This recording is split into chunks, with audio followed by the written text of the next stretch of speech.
So you realize that your kid, most likely your daughter, sometimes your son, you realize that your kid has cut you off. They've ghosted you. They won't return your calls. They won't reply to your texts.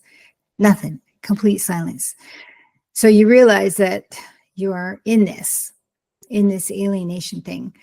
And we are going to provide 4 things that keep the alienation alive. And we are hoping to give you some hope and inspiration so that you can muscle through this.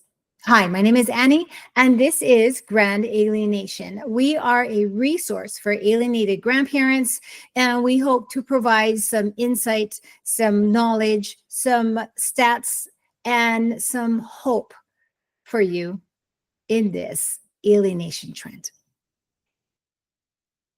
Okay, 4 ways that your silence keeps the alienation going. Alienation is spreading like a social contagion. And the one thing it thrives on is your silence. We're going to talk about that today. So adult children are counting on us staying quiet so they can have their peace. But let me tell you, we have some ideas to share with you. And today we're going to talk about the 4 ways that your silence keeps it alive and the one thing that will end it. So number 1, silence and shame. So when I was first alienated, and I hear this from a lot of grandparents, they stay quiet for a while because you're kind of in denial at first, like, oh, maybe she'll cool off, or maybe he'll call me after, a couple of months. It's not unusual that my son doesn't call me for 3 months. So you're hoping that this is not what's happening to you. But let me tell you, if they're not responding to you, it's happening to you. So out of that, we hide in our embarrassment. It's embarrassing. How are you going to tell all of your friends, your colleagues, your coworkers that, oh yeah, my kid's not talking to me anymore? The first thing that comes to mind is, well, what did you do? So we stay quiet. And that is staying silent in shame is one of the biggest ways that they count on you not saying anything, not outing them, so that the shame is turned on to them. We feel failed. Like as a parent, we feel like we failed. And the children depend on this to protect their narrative. Oh, because they're trying to protect their peace. And shame keeps the epidemic hidden. And we've been calling it an epidemic. We've been calling it a trend. And now we're calling it a social contagion because it is spreading like wildfire. So let me tell you, ladies and gentlemen, you staying quiet is helping this thing to stay in the dark and keeping it going. Because the average time back in the day, and I think as we go on, the numbers are getting shorter and shorter and shorter. It used to be that the alienation was 7 years. Can you imagine you having like a little baby grandchild and 7 years goes by? You missed out on all that time. He's missed out on all that time. And now this child is like a teenager. That is a crying shame and is destructive to your family. So we cannot let this keep going, right? So your silence, keeping quiet about it, is helping to keep this thing alive. So my recommendation to you is start sharing it with your closest friends. But a caveat, if you whine about it too much, people don't want to hear about it. But you should just let them know, this is what's going on with me. Okay, I'm okay for now, but I might reach out to you and I might call you if I'm having a bad day and I'm missing my granddaughter. Okay, so start telling your friends. Make sure you tell your family, because if your family is on your side, then it'll be harder for that child to rally all of their relatives behind them, because it's not 100% your fault. We have that in another video, so we can go look at that later. So silence in isolation, number 2. So many people, grandparents, they withdraw from their friends, they withdraw from their church or their community, and they just, sit in isolation, in shame, really. I've met a few grandparents that are like, I don't go anywhere. They're like sitting in their depression and in their silence. They just become isolated. They become a shut-in. They're antisocial. They don't want to go out and do anything because they're allowing what is happening between them and their kids to come crushing in on them, and making them almost like a shut-in.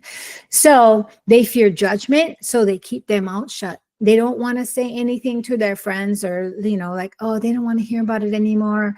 They stay quiet because they don't want to be judged, because they think that they're a bad parent. And the quieter you are, the more the lies become believable.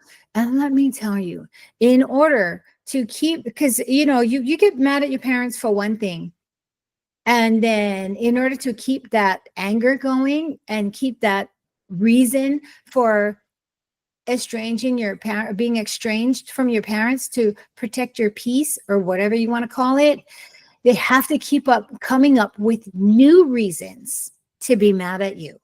I know this from personal experience with other people. And so they have to keep coming up with new reasons. And then they have to dig deep into their bag of tricks, deep into their history, into their childhood. They gotta reach down deep to find more reasons to be mad at you, so that they can keep that anger going, because it's exhausting to be angry. So they gotta find new reasons to be mad at you. And the quieter you are and the less truths you tell about what is happening, the more their lies seem believable. Does that make sense? I hope so. And your isolating yourself from people, it strengthens the alienation cycle, because it turns into good guy, bad guy. Oh, look at her. She don't just put things, she's just staying at home by herself, Oh yeah, no wonder the kid doesn't talk to her, because she's become a shell of a human being.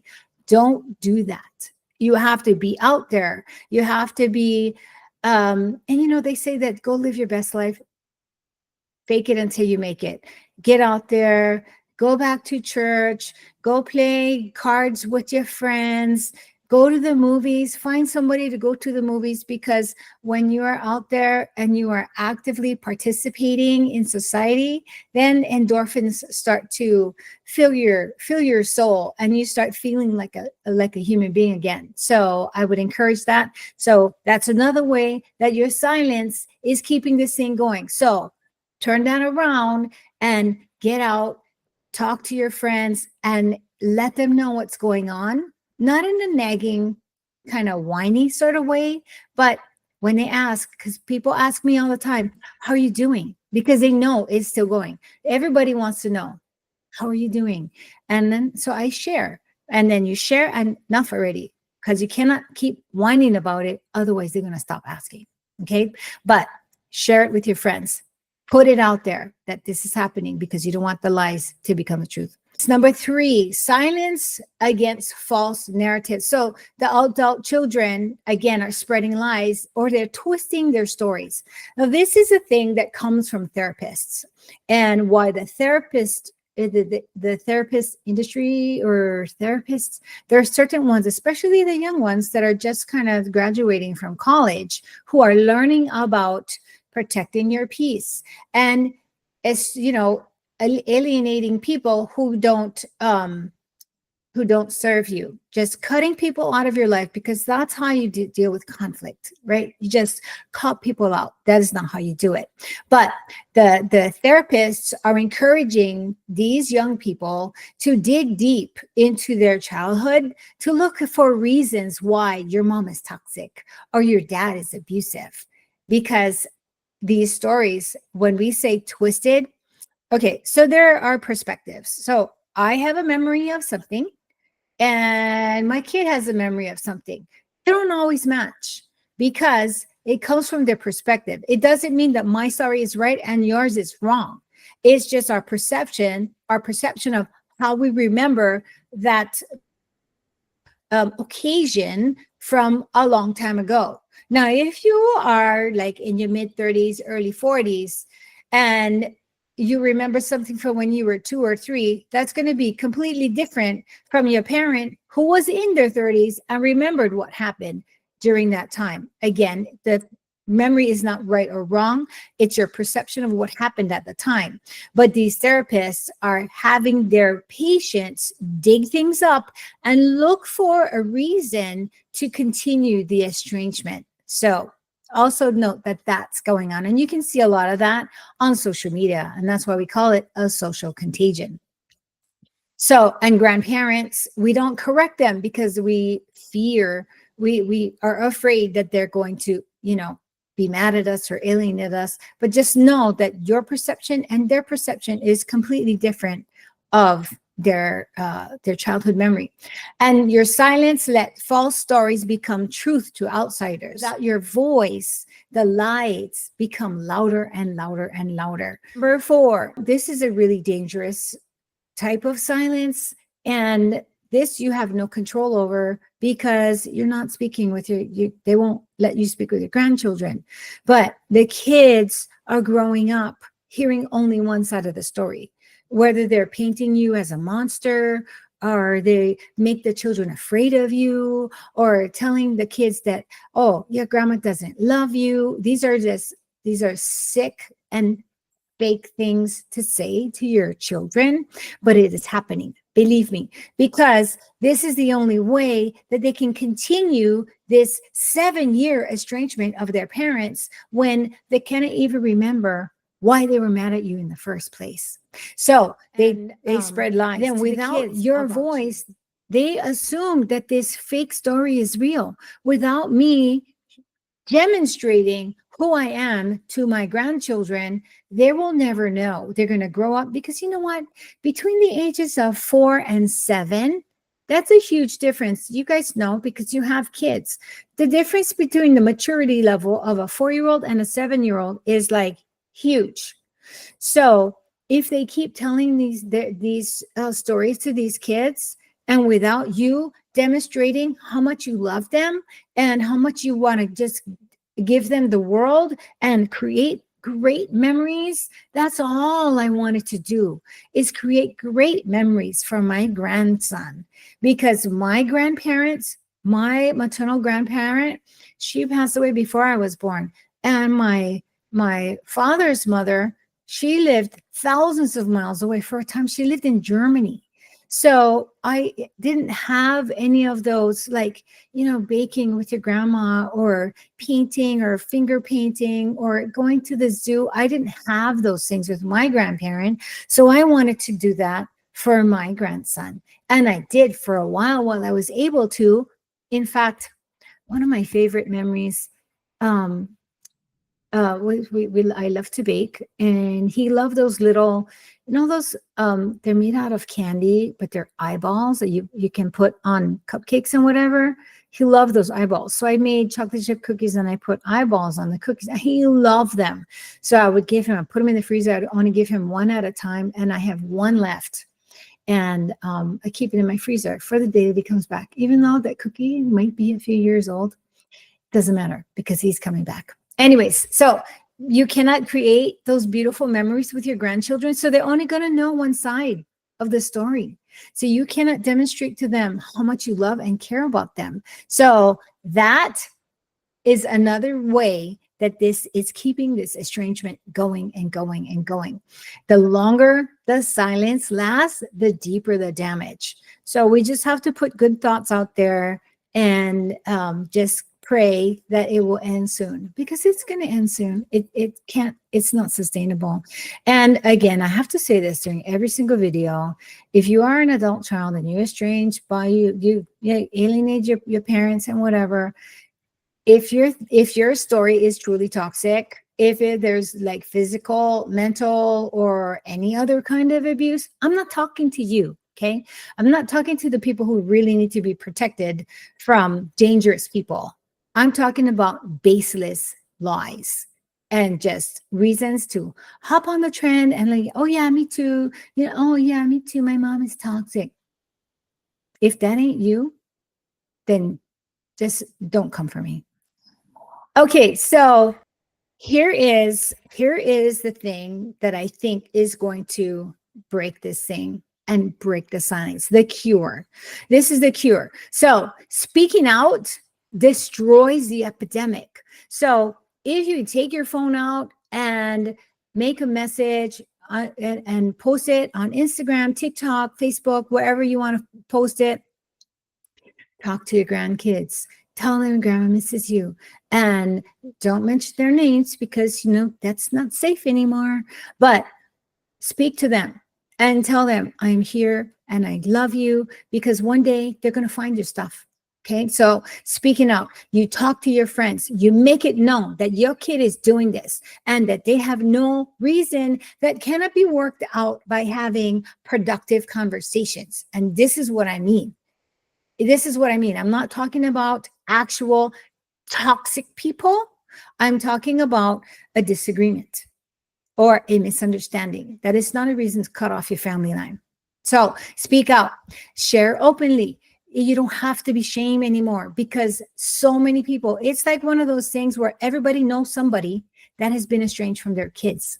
So this is the new Me Too thing for us. Okay, for the grandparents, this is the new Me Too movement.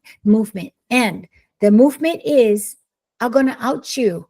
Okay, I'm going to tell everybody what you're doing and how you're destroying your kids. Let that sink in for a minute. Tell your story loudly, consistently, and unapologetically. Don't be ashamed to tell people that your child is alienating you and keeping you from your grandchildren knowing the legacy of their family because they got a stake in their craw.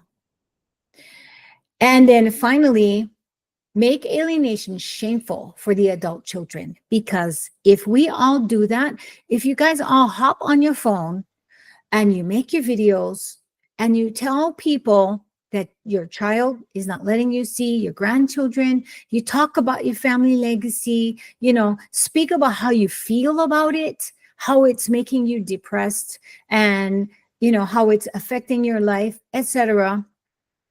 Do it every day. Do it a few times a week, whatever you have to do, but make it known, because once the darkness is exposed to the light, the darkness fades. Okay. So the antidote to this social contagion is awareness. More people need to know exactly how many of us grandparents are suffering from this. The more that it takes over social media, the quicker this thing will end. So, do you want to see your grandchildren? Do you want to make up with your daughter or your son or even your daughter-in-law? Because let me tell you, this is a chick thing. Okay. So it's like 9 times out of 10, it's your daughter or your daughter-in-law that's doing this. If you want to make up with them, let's start putting it out there and stop hiding in the shadows, because we are a force to be reckoned with, and we're going to end this thing. Mark my words.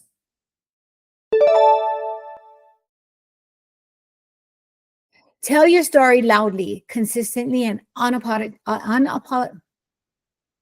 Tell your story loudly, consistently, and unapologetically. I can't say that word.